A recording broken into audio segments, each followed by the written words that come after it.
अभी आमदार साहब भी आपको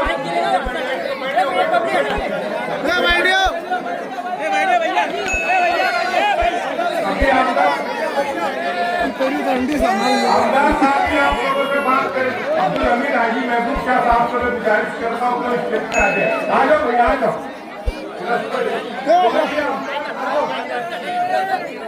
तो मैं ये बता रहा था कि वो गरीब आया और मुझसे कहने लगा कि मेरे पास में सिर्फ 40-45 हजार रुपये है और वो सदन 85,000 रुपये मांग रहा है। तो आमदार साहब का नाम कहा गया कि आपको आमदार साहब ऑफिस के अंदर बुला रहे हैं, ऐसा ऐसा तुम फीस मांग रहे हैं।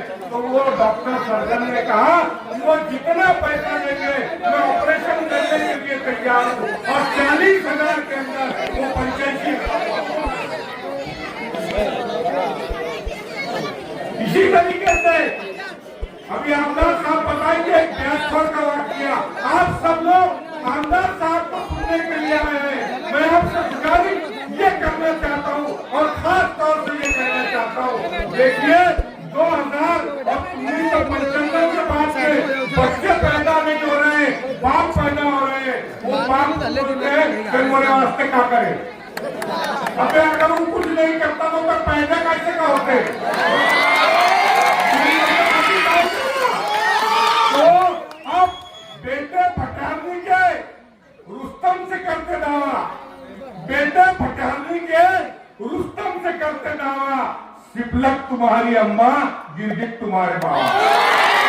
मैं आपसे यही कहना चाहता हूँ कि बिस्मिल्लाह करके मोबाइल निकालिए और तार चालू कीजिए और गवाही दीजिए आमदार जनाब फारूक शाह साहब को, आपके खादिम को कि आप अल्लाह अकबर का नारा लगा करके निकालिए मोबाइल, चालू कीजिए। देखिए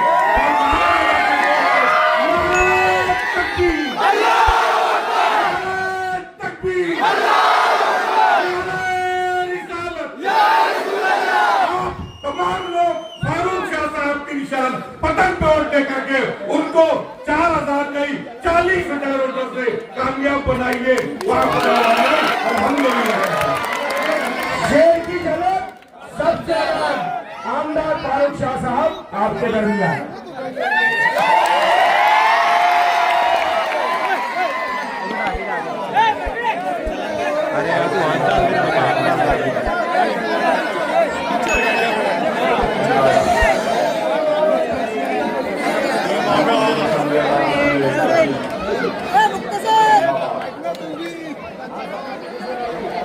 तेरा हाथ आ जा रहा भाई, थोड़ा उधर कर ले, तो आगे कर ले, जूम कर ले, डायरेक्ट तेरे साथ। किसी और के आगे झुका नहीं, मैं रुका नहीं, मैं थका नहीं, किसी और के आगे झुका नहीं। मुझे रब ने जो भी अता किया मैंने अपना फर्ज अदा किया।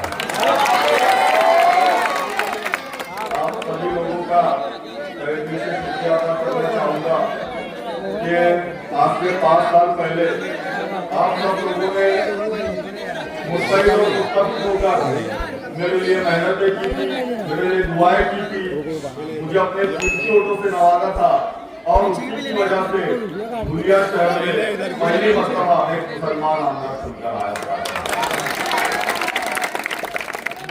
आने के बाद आप लोगों ने देखा कि मैंने पहले दिन से लेकर तो आज तक अपने आप को कभी आमदार ना समझते हुए आप लोगों का खादिम समझकर मैंने कौम और समाज के काम किया। मैंने रास्ते बनाए, गटरे बनाई, लाइट लगाए, पानी का इंतजाम किया, पानी की टाकियां बनाई। ये सब बातें तो है, लेकिन उसके साथ साथ अल्लाह पाक ने जो उससे कौम और समाज की खिदमत हुई, जैसा कि आप लोग देखिए कि शहर के जितने कब्रिस्तान हैं उनकी हालत बहुत खस्ता थी। कई कब्रों के तो ये हाल थे, कई कब्रिस्तानों में जानवर घुस जाया करते थे और हमारे बुजुर्गों की कब्रों को नुकसान पहुंचाते थे। लेकिन इसके पहले कई आमदार आए, कई खासदार आए, इन्होंने कभी भी हमारे कब्रिस्तानों के ऊपर, हमारे मदरसों के ऊपर, हमारी मसाजिद के ऊपर ध्यान नहीं दिया। ये लोग सिर्फ हम लोगों को इस्तेमाल किया करते थे और आप लोगों ने देखा कि अपना तो अपना होता है, अपना तो अपना होता है, बाकी सब झूठा सपना होता है। मैंने तमाम कब्रिस्तानों के काम किए, मदरसों के मदरसा सिराजुल उलूम का काम किया, मदरसा कुरान का काम किया, मदरसा सुल्तानिया का काम किया, बाहर मदीना मस्जिद का काम किया। उसके बाद आप लोगों ने देखा कि हमारे शहर में कई गरीब लोग ऐसे कि वह जिनकी बच्चियां बियाई बैठी रहती थी, उनकी माली हालत खराब होने की वजह से हमने उस पर भी ध्यान दिया और साल में 2 मरतबा हम लोग इज्तिमाई शादियां करते हैं और जिसमें जो गरीब बच्चियां, जो मुस्तैद बच्चियां जो शादी के लायक हो जाया करती थी लेकिन उनके वालिदैन की माली हालत सही न होने की वजह से उनके निकाह नहीं होते थे, अल्हम्दुलिल्लाह आपका ये आमदार ऐसे सैकड़ों बच्चों की शादियां कराता है। हमारे असदुद्दीन अवैसी साहब का शेर है कि मोहब्बत कौन करता है, सियासत कौन करता है। मोहब्बत कौन करता है, सियासत कौन करता है, मुझे मालूम है मेरी हिफाजत कौन करता है। हमी ने लाज रखी है बुजुर्गों की यहाँ, वरना सभी टुकड़ों पे दिखते हैं बगावत। आप लोगों ने देखा मैंने पूरी मेहनत और पूरी ईमानदारी के साथ अपना फर्ज अदा करने की कोशिश की है, लेकिन आज आप लोग देखिए क्या बैठा बैठा बैठा बैठे भैया बैठे। आप लोगों की ड्राइवर को धक्का मत लगा भैया। मुसलमानों की लीडरशिप को हमेशा के लिए खत्म करने के लिए कई लोगों को बीमारियां दी गई। अभी आपने देखा कि पहले भाजपा के लोगों ने कोशिश की कि वह शहर से किसी को यार न्यूज़ पे सब आ जाएगा, तुम सब देख लेना। उम्मीदवार खड़ा कर दिया जाए तो उनके वोटों की तकसीम होगी, बंटवारा होगा और भाजपा का उम्मीदवार चुन के आ जाएगा। लेकिन हमारे शहर के तमाम सूझबूझ वाले लीडरान ने मना किया और उन्होंने ये कहा कि फारूक शाह हमारा भाई है, हमारा बेटा है और अच्छी तरह से काम कर रहा है, कौम के समाज की खिदमत अंजाम दे रहा है, हम उसके सामने उम्मीदवारी नहीं करेंगे। फिर उन्होंने एक हवाले को लेकर आप पुणे से अजीत पवार की राजनीति है, उसकी गंदी सियासत है कि जहाँ से मुस्लिम आमदार चुनकर आ सकता है तो वहां पर अपना उम्मीदवार खड़ा करके उसके वोटों की तकसीम करवाए और भाजपा वहां से चुन के आए। इसलिए अजीत पवार काम कर रहा है। अजीत पवार 8 दिन पहले आया और मारिया हॉल में बड़ा जुलूस या हौले में उसका सत्कार किया, लोगों को जमा किया, लेकिन उसके बाद जब उसको मालूम पड़ा कि भाई ये जो जगह है ये भाजपा को छूटने वाली है, अजीत पवार के हिस्से में नहीं आएगी, तो उन्होंने इधर दूसरे रास्ते से उसको समाजवादी की तरफ भेजा और वो पंचर साइकिल लेकर आपके सामने।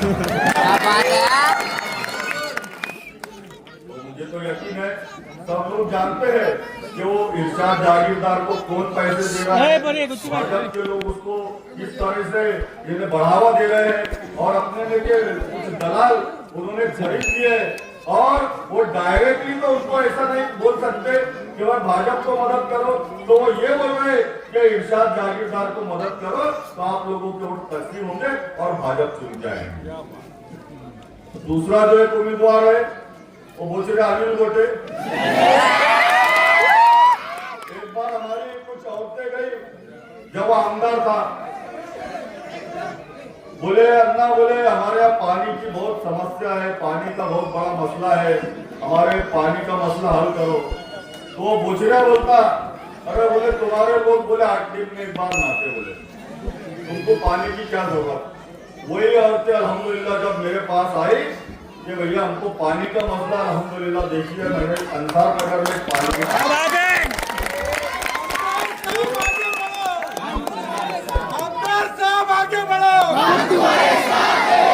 दोस्तों आप लोगों को बहुत सोच समझकर आपको किसी के भी बहकावे में ना आते हुए, किसी तरह की भी लालच ना करते हुए, अभी कुछ कुत्ते घूम रहे बोले हमको खाने दो, जैसे उनको वो अल्लाह पे भरोसा नहीं कि अल्लाह उनको नहीं खिलाएगा। अपने ईमान का सौदा कर रहे हैं।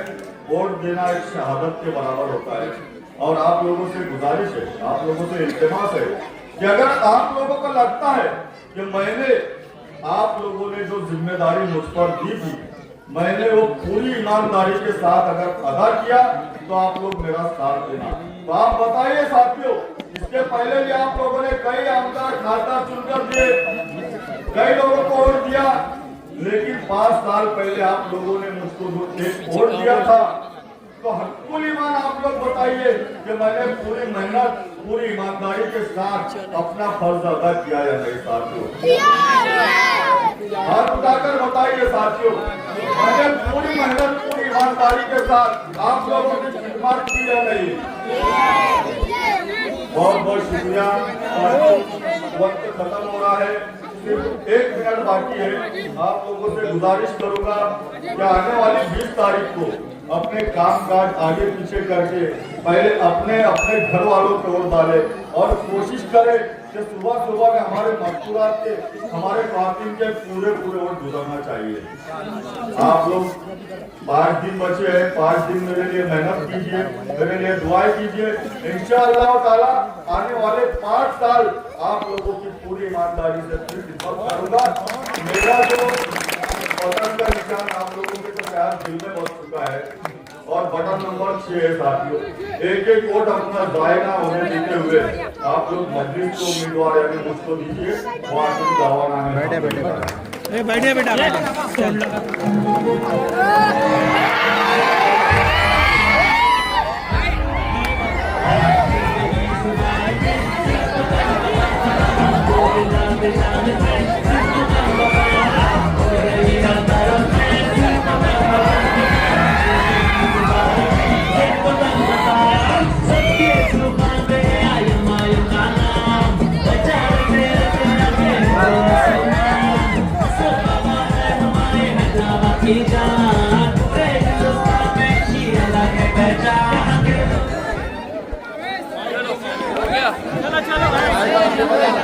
हेलो आज के इस प्रोग्राम की सदारत